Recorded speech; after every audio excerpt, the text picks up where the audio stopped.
بسم اللہ الرحمن الرحیم۔ السلام علیکم ناظرین، کہانی نگری یوٹیوب چینل میں آپ سب کو خوش آمدید۔ میں پورے 3 مہینے بعد اپنے میکے رہنے آئی تھی، وہ بھی سسرال والوں کے حالات سے فرار حاصل کرنے کے لیے۔ جتنا میرے میکے میں سکون تھا اتنی ہی بے سکونی میرے سسرال میں تھی۔ شاید سب لڑکیوں کو ایسا ہی لگتا ہے کہ ان کا میکا جنت، سسرال جہنم ہے، لیکن مجھے شروع سے ایسا نہیں لگتا تھا، یہ تو بس چند سالوں سے ایسا ہوا تھا اور میں اس کا سبب نہیں جان پا رہی تھی۔ جب میری شادی ہوئی تھی تب حالات بہت مختلف تھے اور اب بہت مختلف ہو چکے ہیں۔ ایسا نہیں ہے کہ نیم کی پے نہیں بڑھ رہی، وہ تو ماشاء اللہ ہر سال بڑھتی ہے، لیکن نہ جانے کیوں اب پوری نہیں پڑتی۔ پہلے تو ہمارا کھلا کھانا پینا، گھومنا پھرنا تھا اور سکون اور خوشی حاصل تھی، لیکن اب تو سب کچھ رخصت ہو چکا ہے۔ میری سمجھ میں نہیں آتا کہ اخراجات تو اتنے نہیں بڑھے لیکن پھر بھی بمشکل پورے ہو رہے ہیں۔ حلال کی کمائی ہے اور حلال پر ہی خرچ ہوتی ہے، پھر بھی نہ جانے کیوں مجھے ایسا لگتا ہے کہ امی جیسے کسی نے تعویذ کرا دیا ہے، تبھی ہمارے گھر اتنی بے برکتی ہے۔ دل بھرا تھا تو امی سے دکھ سکھ کر لیا تھا۔ ہم بیاہی بیٹیوں کا مضبوط سہارا مائیں ہی تو ہوتی ہیں۔ میرے میکے کے معاشی حالات ہمیشہ سسرال سے بہتر رہے تھے، لیکن اب تو لگتا تھا کہ دن بدن میکا ترقی اور سسرال تنزلی کا سفر طے کر رہے ہیں۔ کسی کی دل آزاری تو نہیں ہوئی، کسی پرندے جانور یا ملازم سے بدسلوکی، کہیں کسی کی بد دعا تو نہیں لگ گئی بیٹا؟ امی بھنڈیاں دھو رہی تھی، پکانے کا کام اب خانسامہ کیا کرتا تھا۔ امی کے اب آرام کے دن تھے کہ ساری زندگی انہوں نے بہت کام کیا تھا، یہ سکون بھی کسی خوش نصیب کو ہی ملا کرتا تھا، اور صد شکر ہے کہ میری ماں ایسی خوش نصیب تھی۔ توبہ ہے امی، میں کیوں کسی کے ساتھ زیادتی کرنے لگی؟ الٹا گھر کے حالات کی وجہ سے تو میں نے صدقات دینے بھی زیادہ کر دیے ہیں، لیکن پھر بھی سمجھ میں نہیں آتا کہ صدقات بھی ہماری آفات کو روک نہیں پاتے۔ صبر کرو بیٹا، پھر وقت لگتا ہے حالات بدلنے میں۔ ہمارا وقت دیکھو کیسا تھا اور پھر کیسے بدل گیا۔ میری زندگی سے سیکھو کہ کتنے سالوں کی تنگی کے بعد آسودگی ملی ہے۔ حالات چٹکی بجانے سے نہیں بدلا کرتے، انتظار سے بدلا کرتے ہیں۔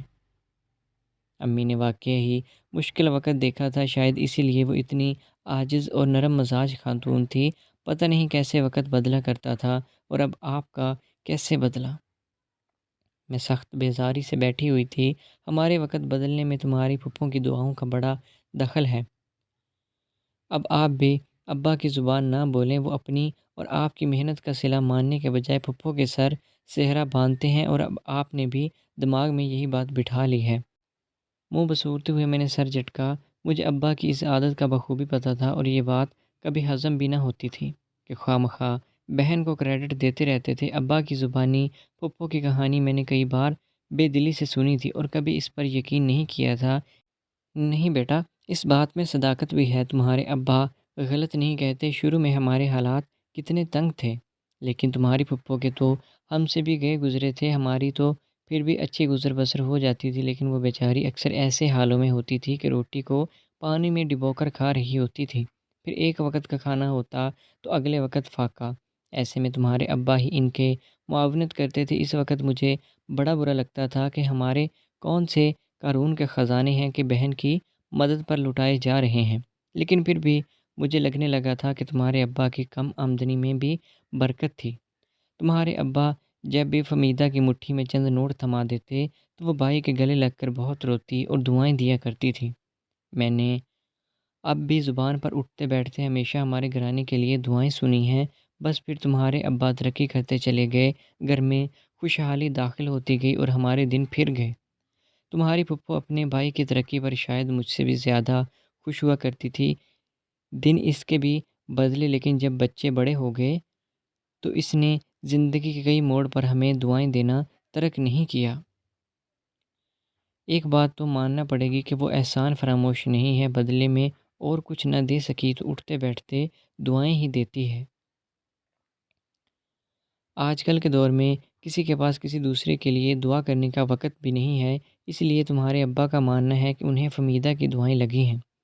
امی کی بات پر مجھے لگا کہ میں اس سرے تک پہنچ گئی ہوں جو میرے ہاتھ نہیں لگ رہا۔ جب میری شادی ہوئی تھی تو نعیم ہمیشہ اس کی باجی کے آنے پر ان کے بچوں کو کچھ نہ کچھ دے دلا کر بیچتا تھا۔ موسم کی مناسبت سے کپڑے بھی بنوا دیتے تھے، فروٹ، دودھ، سبزی بھجوا دیتے تھے۔ گھر میں کچھ بنا ہوتا تو ان کے گھر بھی ضرور بھیجا جاتا تھا، کیونکہ اس کی باجی کے مالی حالات اچھے نہ تھے۔ میں نے گھر کی اس روایت کو نہیں پر بہت زور ڈال کر بدل دیا تھا، کیونکہ کمائی تو میرے شوہر کی تھی جو کسی اور پر لٹائی جا رہی تھی، اور اپنے اندر پنپتے حسد کی وجہ سے میں نے نعیم کو منع کر دیا تھا کہ وہ اب اپنی فیملی کا سوچیں، نہ کہ باجی کی فیملی کا۔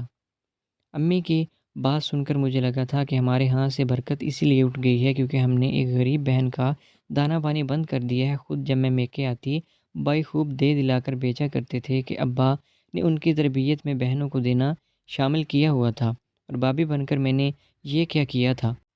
بھلا ادھر ادھر صدقات کرنے سے کئی گنا بہتر نہیں ہے کہ ہم میں سے قریبی کے رشتہ داروں کی مالی معاونت کر دیتے؟ اور ازکی باجی سے زیادہ حقدار اور کون تھا بھلا؟ اپنی غلطی کا ادراک ہوتے ہی میں نے طے کر لیا تھا کہ اب پہلے کی طرح ازکی باجی کے لیے میں سب کچھ خود بیچا کروں گی، کیونکہ ہر انسان کی طرح مجھے بھی ان خاموش دعاؤں کی ضرورت تھی جو کسی مجبور کے دل سے بے ساختہ نکلتی ہیں۔ میں ٹھیک کہہ رہی ہوں نا؟ تو دوستو، آپ کو آج کی کہانی کیسی لگی؟ امید ہے کہ ویڈیو اچھی لگی ہوگی۔ اگر ویڈیو پسند آئی تو ہمارے چینل کو سبسکرائب کریں۔ ملتے ہیں نیکسٹ ویڈیو میں، تب تک کے لیے اللہ حافظ۔